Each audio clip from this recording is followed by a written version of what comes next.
Welcome to A Better HR Business, the podcast that looks at how HR consultants and HR tech firms grow their businesses and how they help their employers to get the best out of their people. Remember, for show notes and downloads, go to www.getmorehrclients.com/podcast. That's getmorehrclients.com/podcast. Okay, let's get started. Hello, welcome back to the show. Great to have you along. And I'm really looking forward to today's conversation with Kalina Trajanoska. Kalina is the CEO of a very cool company called Coach Microlearning, based in Macedonia. And they've had some amazing success from an amazing background. And I'd love to dive into what they've built and what they're planning to do in the future to grow the business. But firstly, Kalina, thank you very much for joining me today. Thank you for the invite, Ben. I really appreciate that. Yes, good to have you. I'm definitely planning to get to Macedonia one day. I have not been there. I hear the cafes are amazing, so I'm looking forward to doing that. But yeah, tell us a little bit about Coach Microlearning, because I'm a huge fan of, microlearning in itself. So rather than the death by PowerPoint or here's a huge file, I want you to read this file and come back and report on what you've learned, you've taken a very different approach. But before you tell me about the creation of what it actually does, can we take a step back? How did it actually get produced? Because it wasn't just a group of people came up with an idea and let's build it. You had a previous business which fed into this. Is that correct? Sure. Yeah, I'll tell you the origin story. So me and my co-founder, his name is Alexander. He's a UX UI designer, and I also have a software and engineering background. So we ran a digital agency working with global brands such as Sony, Maserati, and actually on the project with Maserati, we were hired to digitalize their internal sales training. They had previously done these trainings in a pretty old format. It was in Flash, and it needed to be updated in a modern technology. So while we were doing this project, we were constantly seeing the problems that big companies face while trying to train their employees. The problems are that when there's a new car, they would organize a large seminar, have maybe 5,000 people all in one location, present the specifications of the new car, spend all of this money on the organization.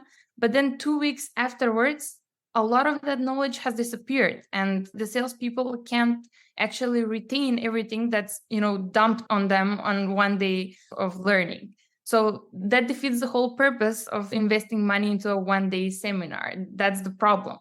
There's actually a cognitive phenomenon called the forgetting curve, which is the cause of this. It's not the fault of the employees. It's not the fault of the company organizing the training. It's just how our brains work. We just retain information that we use in everyday life. This was one of the biggest problems. The second problem was that we saw that managers and trainers have no way of tracking information or tracking actually the knowledge retained after the training is done. Because even if they do some form of assessment, they usually do it only once. And we know that knowledge is not like a hard drive. It's not like you upload content and you'll find it there always. No, it changes over time. But if we track it once, we have no real data on what our employees know and what they don't know. And the third problem is, like you said, the boringness of it, the boringness of the trainings and the low engagement from the employees, because nobody wants to sit through 8-hour training sessions or read through 50 pages of material. And as people, even though if we do read it because it's mandatory, right?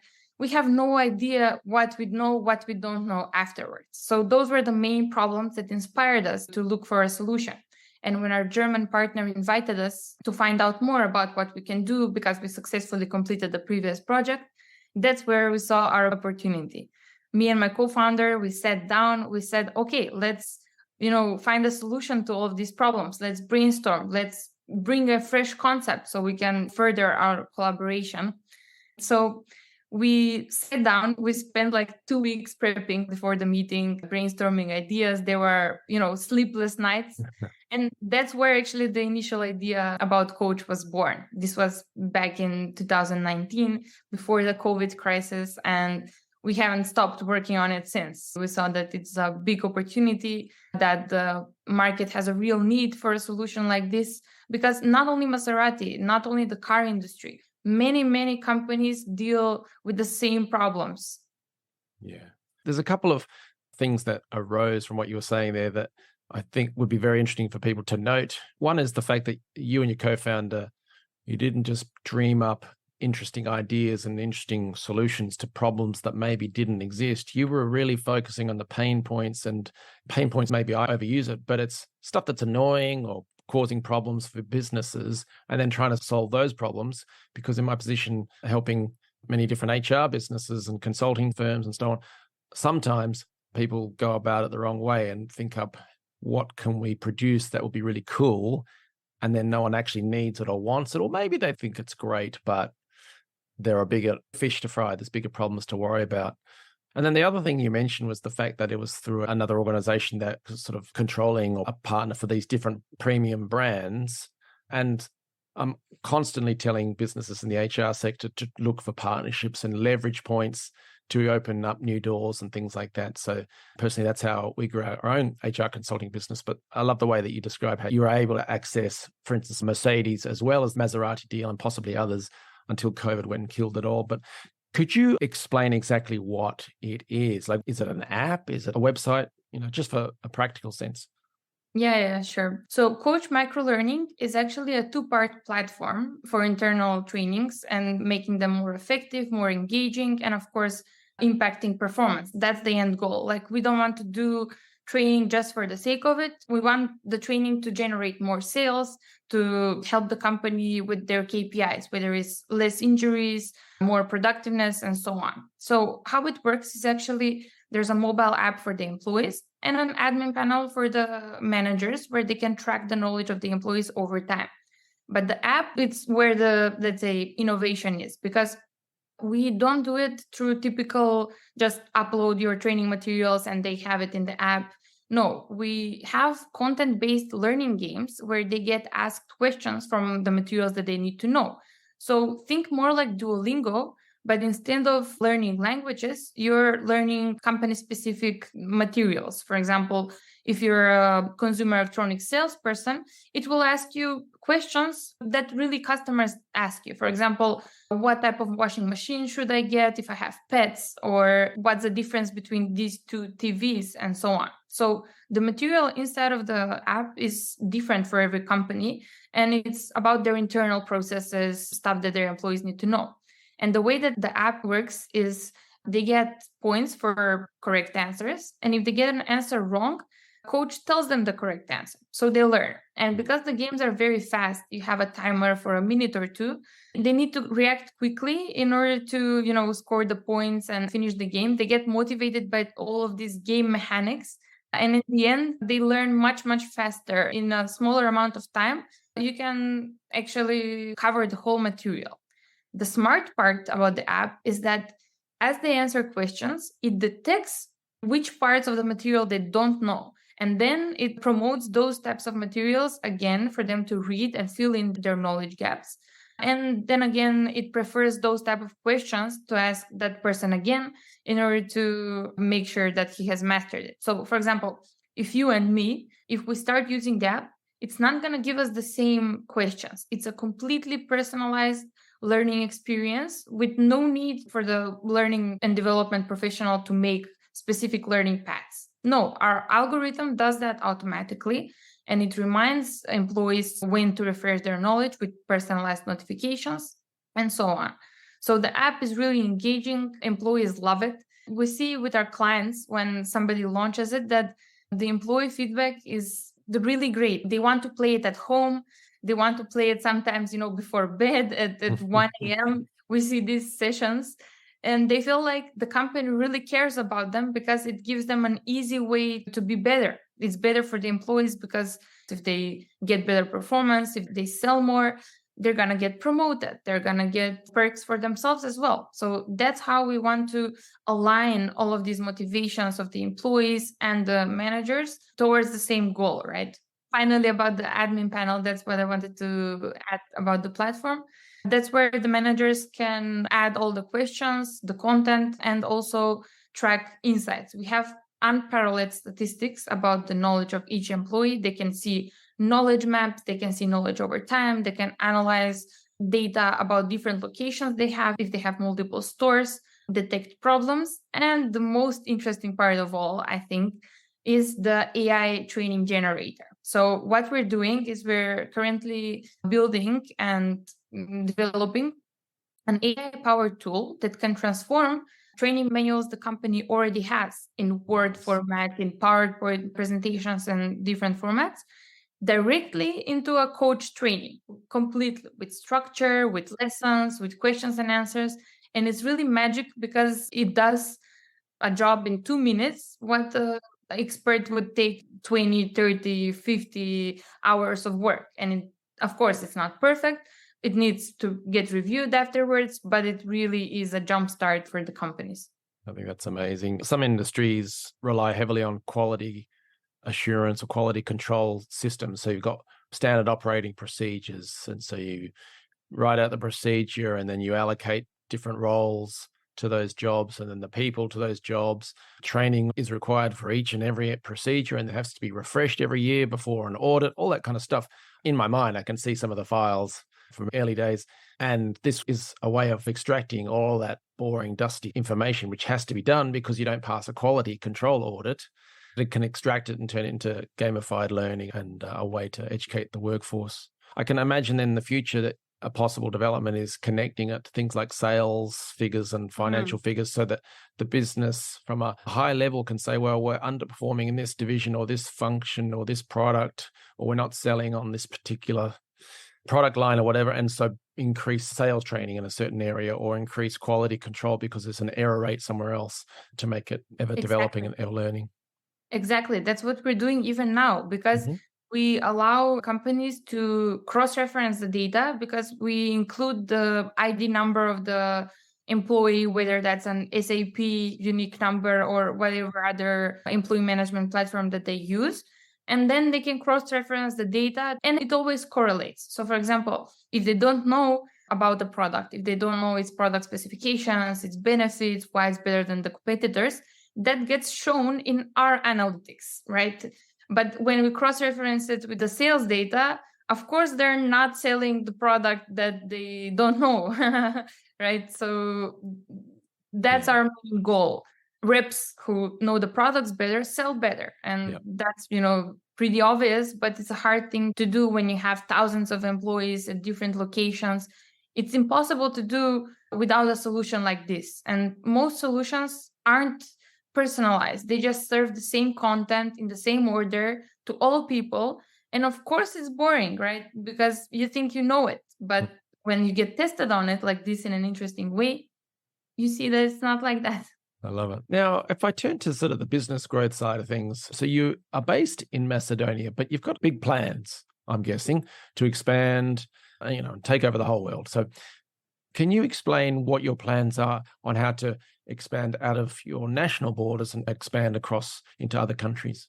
So our initial goal was actually to test the product in different industries and prove its usefulness, right? We have to have case studies in order to sell in other countries. And that's what we did in our home country, Macedonia. We tested 3 different industries: consumer electronics, pharma manufacturers, and basically like a safety type of training for manufacturing companies, or currently we have a power industry client. So we picked these clients very specifically for them to be international companies with subsidiaries in Macedonia. So the growth strategy here was to use our implementation and our data with the Macedonian subsidiaries as a proof of concept for the parent company to see that it actually works, that it actually brings results, and then to expand the contract on the level of the whole group.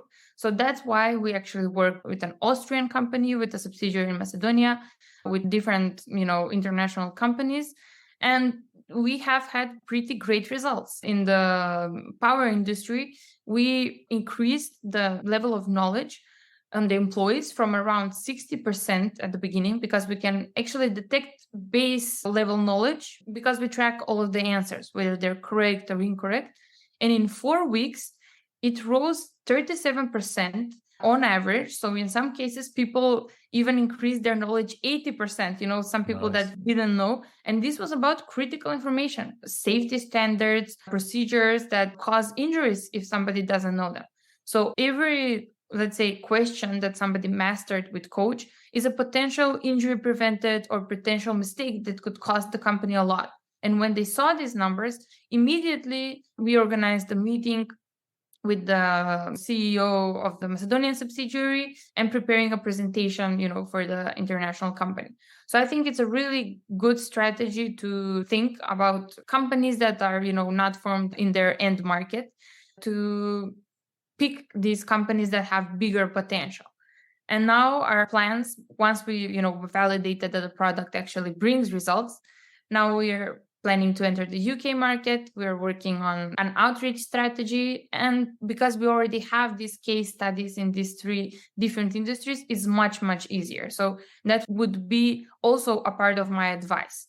Always have proof of the value that your product brings to your customers in whatever way that you can get that proof. Because when a customer sees his industry, his problems, his words that you use in the communication with him, it's way, way easier and it's closer to him. It seems like you have the solution to exactly his problems. So for the HR businesses that serve different industries, please focus on this. Focus on different materials. I know it's hard. Like we have maybe 30 different presentations, for different use cases, different industries.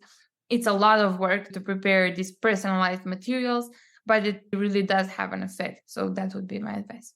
I love it. That is excellent advice. So just touching on that last point about different presentations for different use cases or different situations. A lot of companies wouldn't do that. They'd have their standard slide deck that they bring out, stick it onto the projector and talk away.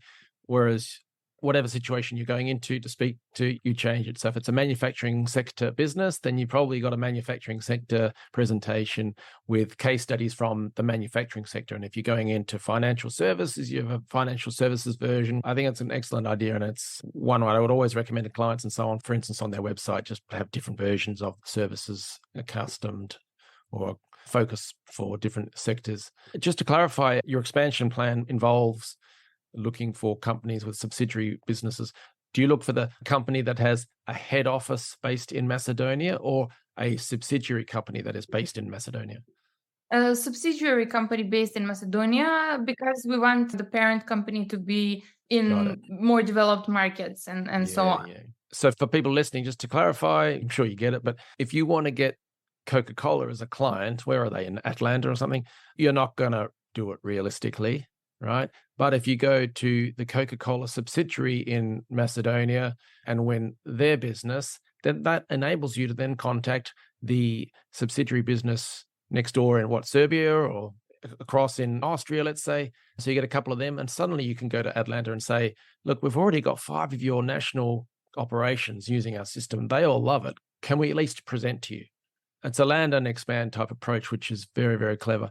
Now, I know you're doing some other marketing stuff like LinkedIn and stuff like that. Do you want to just tell us or share some ideas or experiences on what you're doing in the other areas of marketing?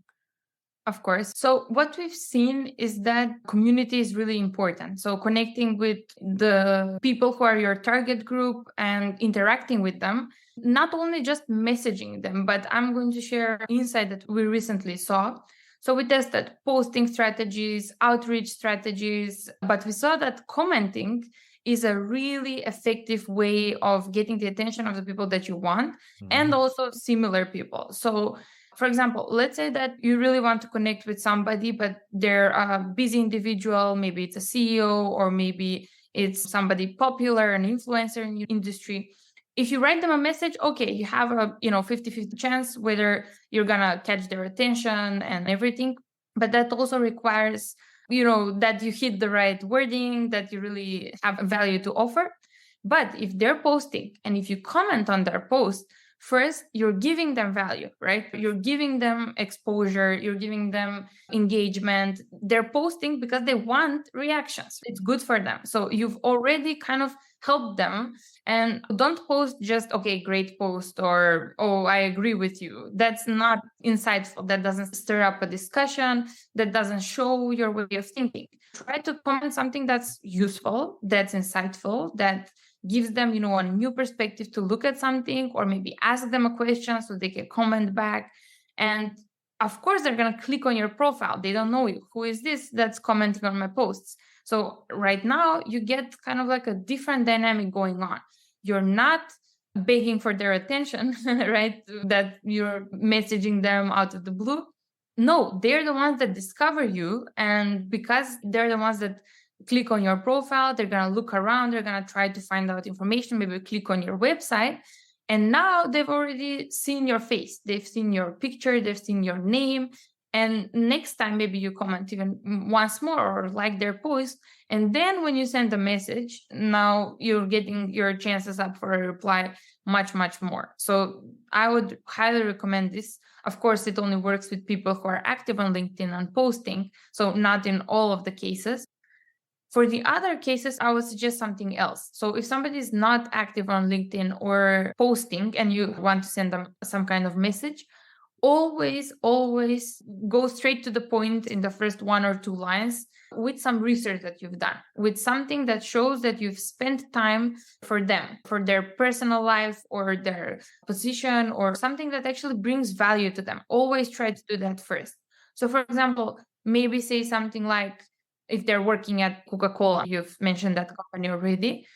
I've read in your yearly report that next year's focus is on this or that and strategy. And I saw that, I don't know, your competitors are doing this. So always try to be relevant and timely regarding to some event. Maybe they're hiring a new sales representative and you see, they're growing their team. So you might say something like, I see you're growing your sales team, but how are you onboarding them? And always Clever. connect with the thing that you want to talk about that gives you space, but always bring value. Yeah, I mean, a robot or a software version of that message would be, hello, first name. I see that you work for Coca-Cola Company Limited. And then instantly they know, oh, here we go. Yeah. This is not real. Whereas you're showing you've taken time and effort. So people listening to this will probably think, oh my gosh, that's a lot of work. Well, if you want to get the bigger accounts, then yeah. So obviously you're not going to do 1,000 of those messages necessarily in a day. You might do a handful or you might do more. But if you want to get those bigger accounts, then it probably makes sense to spend a little bit of extra time to actually go in, look at the annual report online or company page for the latest update or something like that and work that into your message. I think that's an excellent idea. Can I also just, clarify on the previous thing about the land and expand method of subsidiaries, and how do you find companies in other countries or people that you would contact? So for instance, as you plan to expand into the UK, how would you look for companies with that Macedonian connection? There are multiple ways, definitely. But one interesting thing is, because there's a lot of people all over the world which, come from Macedonia, but then change locations, they're the Macedonian diaspora. There are these groups where, people still want to hang out with people from their home country. There are Facebook groups, LinkedIn groups, and that's a good place to start, to start exploring people and companies that have a connection to the homeland and have some, incentive why they would listen to you and so on. That's one of the strategies. But other strategies are, for example, like you said, LinkedIn is a very powerful tool and we use it constantly, finding the correct people. And one of the strategies that we're doing, there are tools that can extract people who have interacted with the post. So you can actually find posts that you didn't post, right? But from individuals, from influencers that are relating to the subject that you want. For example, in learning and development, somebody posts about microlearning, somebody posts about training salespeople, and they have, I don't know, maybe 1,000 likes or 300 comments. They have built this following over the years. But you can use that post to your advantage if you enter it into some tools. For example, there's this tool called Hey Reach, and it extracts people who have interacted with that post. And now you have a list of people that are relevant to you, and you can do further research. Sometimes these people will not be your clients. They will be people similar to you that are offering HR services to those people commenting as well. But, most of them, like 80%, will be really, really relevant. So always try to leverage other people's audiences. And I'm not saying like take use of this, but you have to start somewhere, right? You will also see what kind of content they're interacting with, posting with. You will expand your network. That's another strategy. But we can talk strategies like for 3 hours, because you always have to iterate, and that's what we're doing. We don't want to be the typical salespeople that are, like, okay, buy our software. No, we want to find the customers that will really benefit from us, and that we're like a good thing that they got a message from us. We don't want to be a nuisance in their day. No, we want to be a value bringing, let's say, interaction. Yeah, that's an excellent point. So using platforms and data systems to actually find people who are interested in a pain point, a product, not necessarily product, because they may not have heard of yours yet, but discussing a need for some sort of either learning development thing or employee engagement thing, something like that. It's related to you. And then that is shortcutting the research process. And I agree that some outbound, let's call it cold messaging, cold email systems, if you're someone who's got a pain point or an issue in your business, and we know this because of, for instance, the comments and likes on that particular related post, then they're more likely to actually be happy to hear or see your message. So we're not talking about, buy my free set of steak knives thing and get something else. It's someone who's really got an issue and they're happy to hear from someone who's got a potential solution to that. So I think that's excellent. Any final advice for people trying to grow an HR-related business? Any final thoughts or advice? Yeah, I would kind of like roll back to what we were talking about, the research and personalization to every company. That is not wasted. So, for example, if you research a company, if you find their pain points, if you do something and then you contact somebody from that company, he doesn't reply, okay, nothing bad here. You can try account-based selling, which is to contact multiple people in that organization, because you can have multiple people that will benefit from your solution. So, for example, with Coach, it's not only HR directors or heads of HR that would be interested. Yes, we would bring multiple benefits to them, but for example, sales directors would also benefit because they would increase sales metrics, which is their KPI to increase. So if you don't get a reply from one person in the organization and you've already done the research, it doesn't cost you anything to try the same approach with the multiple stakeholders that will benefit from your business. And in these big organizations, they don't talk with each other that often in order for them to be like, okay, hey, this girl reached out, and you would get much better results and the time will not be wasted that you spend for the company. Completely agree. Yeah. So a big company has lots of people doing similar jobs across different divisions, across different locations, countries, etc. So yeah, Kalina's got some great advice there. So make sure if you're going for the account-based marketing, i.e. company-wide approach, then contact multiple people in different ways or different sections and extend your reach. Kalina, you've shared so much great advice, and I think you guys are building an amazing product there at Coach Microlearning. If people want to learn more about the business and maybe get in touch to either use it, become a customer, maybe refer business to you, what should they do next? It would be great to connect on LinkedIn, so Kalina Trajanoska, or of course go to our website, which is getcoach.app. That's our website. You can even find the link there where you can try the Coach games for free. You can get a demo training, some things that we prepared for different industries, or you can even book time on my calendar, and I'm available for discussions, consultations. If somebody has problems with their internal training, we have a 30-minute free consultation, one-on-one, about their specific problems. So I'm happy to share everything that we've learned so far and explore whether Coach can be of service. Excellent. Love it. So we'll have the link to Kalina's LinkedIn profile so you can get in touch that way. And we'll also have the website address so you can go straight to the show notes. But again, it's www.getcoach.app. So Kalina, thank you very much. And I wish you all the best to you and your co-founder and the team for now and in the future. And I hope Coach Microlearning goes bigger and better. So thank you very much. Thank you, Ben. It was a real pleasure to be on this podcast, and I wish you all the best. Thanks for joining us today on A Better HR Business, the podcast that explores the world of HR consulting and HR tech businesses. For show notes and downloads, go to www.getmorehrclients.com/podcast. That's getmorehrclients.com/podcast. Remember to subscribe and share the show with any friends who are busy growing a HR business. Thanks, and see you next time.